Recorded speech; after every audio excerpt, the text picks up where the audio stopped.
Buongiorno, voltamos hoje a gravar um vídeo para o canal YouTube Parla com Dani Psicologia, que é o canal YouTube dedicado a esclarecer, a explicar de maneira simples, com exemplos claros, um pouco melhor o que é a psicologia. In particolare, oggi irei explicar un meccanismo psicologico che si chiama dissonância cognitiva.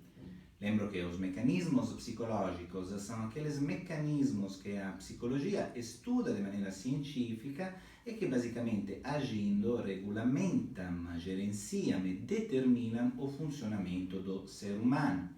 O meccanismo de hoje, a dissonância cognitiva, é um mecanismo que age diante dos processos de tomada de decisão, ou seja, quando a gente tem que fazer uma escolha, e que visa, basicamente, a redução do desconforto que muitas das vezes as nossas escolhas, os comportamentos agidos, produzem e determinam em termos de consequências e efeitos, né? Vamos fazer um exemplo. Imaginem que vocês estão de férias e alugaram uma casa que está vazia, portanto tem que preenchê-las com tudo necessário e vão no supermercado onde vocês nunca estiveram antes.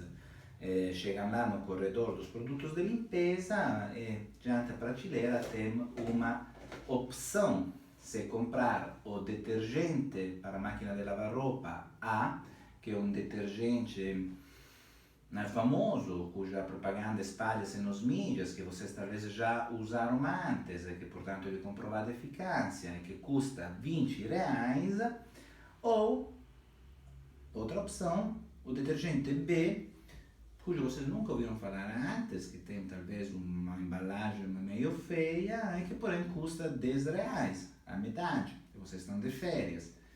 E conforme a boa legenda, os dois se equivalem, têm as mesmas características técnicas, né?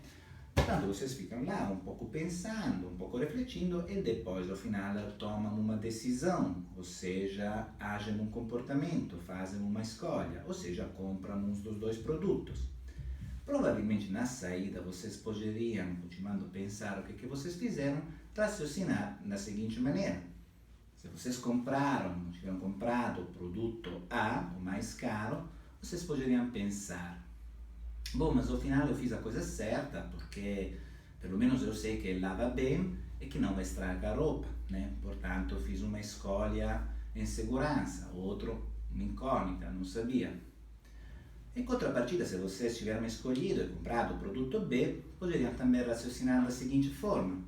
Mas sabe que ao final todos os detergentes se equivalem, o outro provavelmente mais caro porque vem cobrada a propaganda, e tendo que estou de férias, talvez ter uma roupa perfeita não é uma prioridade. Ou seja, a moral da história, independentemente do comportamento que vocês agiram, da escolha que vocês fizeram, esse mecanismo mostra para nós como o que se busca, o que se tenta de alcançar é um estado de confirmação interna, portanto de coerência interna, né?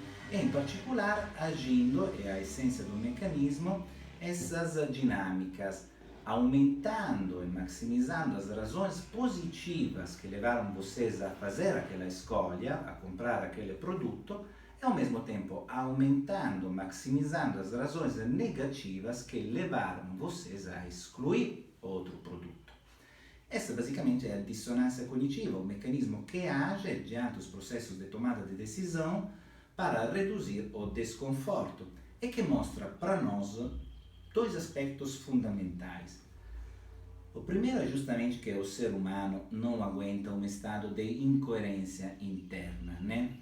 Precisa confirmação interna, precisa integridade, um sentimento de unidade interior entre o que faz, os comportamentos, o que pensa, as ideias, o aspecto cognitivo, e o que sente, seja de um ponto de vista emocional e, consequentemente, também de um ponto de vista afetivo.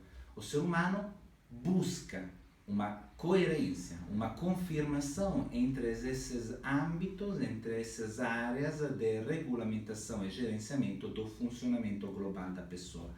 Precisa chegar a um estado de integridade da sua essência. Por quê? Porque não aguenta a inconformidade. não aguenta a incoerência. Geralmente quando estamos em estados de incoerência interna, ou seja, as pessoas que ao mesmo tempo fazem algumas coisas e pensam em relação ao que fazem coisas diferentes, ou que sentem coisas diferentes, estamos em presença de transtornos, de distúrbios, como o psicótico, o borderline, ou até mesmo a depressão maior. Bom, portanto, o primeiro aspecto que a dissonância cognitiva nos mostra é como nós não aguentamos a incoerência e buscamos automaticamente um estado de integridade, de coerência interna. E como?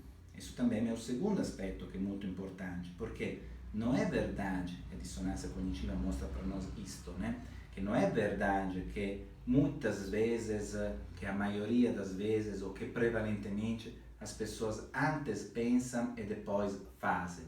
Antes sentem e depois fazem. Ou seja, não é verdade que vem antes o aspecto cognitivo e depois o aspecto comportamental. Muitas das vezes acontece também o contrário, que antes vemos o comportamento e depois a maneira de pensar e a maneira de sentir. Isso porque, para a necessidade de um estado de confirmação interna e de coerência, consequentemente ao comportamento agido, se plasmam e se moldam as maneiras de pensar e as maneiras de sentir. Isso é muito importante, porque agora vocês imaginam quantas vezes as pessoas ficam presas, continuando esforçando-se de moldar o aspecto cognitivo, o aspecto emocional em função das escolhas tomadas no passado, ou talvez para as quais nunca tiveram a liberdade também de escolher. Imaginam pessoas que se sentem mal por estar dentro de escolhas tomadas ou não tomadas, mas agidas em passado, que podem ser em relacionamentos, que podem ser em trabalhos, que podem ser em trabalhar na empresa familiar, que pode ter sido a naturalidade com que se assumiu uma vida conforme a pressões externas. Ou seja, uma vez que foram atuados alguns comportamentos, foi levado todo o estado emocional e o estado cognitivo a plasmar-se de maneira forçosa a esses comportamentos. Isso produz mal-estar, um uso incorreto desses mecanismos. Portanto, para nós psicólogos é muito importante, primeiramente, ter o preparo profundo e competente para reconhecer quando e quais mecanismos o paciente está agindo. Porque cada pessoa é diferente, cada pessoa tem uma dignidade única, funciona de maneira diferente e age alguns mecanismos sim, alguns mecanismos não. Portanto, para nós conhecê-los todos e dar-se conta de quais estão agindo, é importante, fundamental, pelo menos por duas razões. Primeiramente, para ter uma compreensão, a significação de onde está tendo origem o mal-estar. E secundariamente, usar aquele mesmo mecanismo como uma ferramenta de trabalho para desbloquear o impasse do mal-estar e levar a produzir bem-estar, porque não adianta trabalhar como um mecanismo que aquela pessoa não tem, né? Você tem que falar-se a mesma língua, a mesma linguagem. É importante, o paciente tem seja o direito que o dever de perguntar ao psicólogo com o qual está compartilhando um trabalho de cura e de tratamento o que está fazendo, por que está dizendo o que está dizendo e sobre o que baseiam-se as suas considerações e as suas dicas, né? Portanto, dissonância cognitiva. A dissonância cognitiva mostra para nós como não se aguenta um estado de incoerência e que muitas vezes antes vemos comportamentos e depois a maneira de sentir-se e a maneira de pensar. Basicamente é isso, né?